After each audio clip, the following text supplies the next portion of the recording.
I'd like to reflect on how difficult it can be to understand parts of the Bible. I read quite a lot of other books. I always have. They're mostly non-fiction, history, geography, biology, biography. I can't resist second-hand bookshops, especially if they offer me books at £2 or £3 each. Some years ago, I had to make a pact with my wife. I call it the law of constant shelving. No more bookcases. We already had 4 huge IKEA bookcases, and each of them had 6 shelves.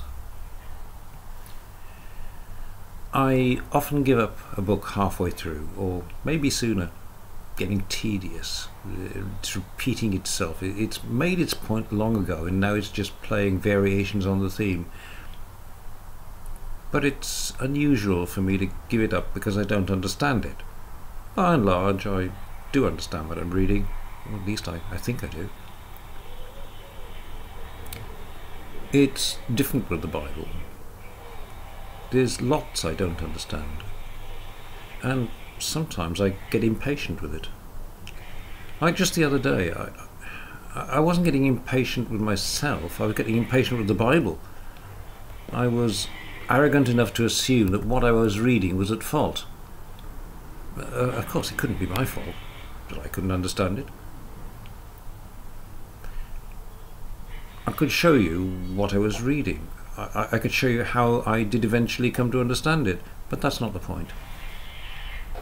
It's enough to say that it was a verse in the book of Acts. Luke recorded what Paul was saying, and Paul was quoting Isaiah to prove that Jesus rose from the dead. Didn't make sense. I found myself getting annoyed with Paul, then with Isaiah, and then with Luke, and finally with the translators. That was not good. I'd forgotten a much simpler lesson. It's a lesson Jesus taught his disciples. It's the lesson that we're not expected to understand some of the stuff without the Lord's help. You know the parable of the sower, and you know what it means. But how do we know what it means? With the benefit of hindsight, it's blindingly obvious to us what Jesus meant when he told the parable of the sower. But it wasn't at all obvious to his 12 disciples. They had to ask Jesus what it meant. He explained it to them, and that's the explanation we rely on. Later in Matthew chapter 13, we find the disciples asking Jesus to explain the parable of the weeds in the field. He did just that. Matthew recorded it, and that's how we know what it means. And there were more parables. Listen to what Mark has to say. With many similar parables, Jesus spoke the word to them as much as they could understand. He didn't say anything to them without using a parable, but when he was alone with his own disciples, he explained everything.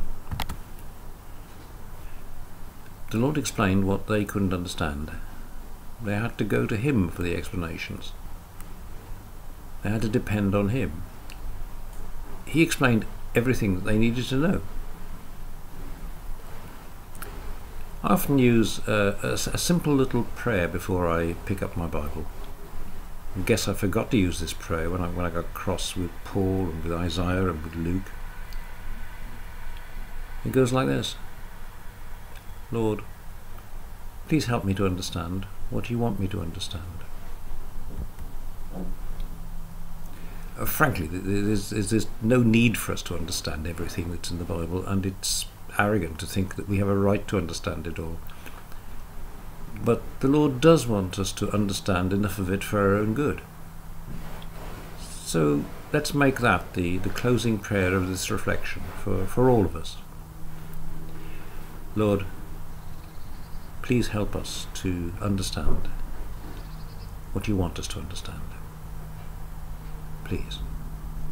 Amen.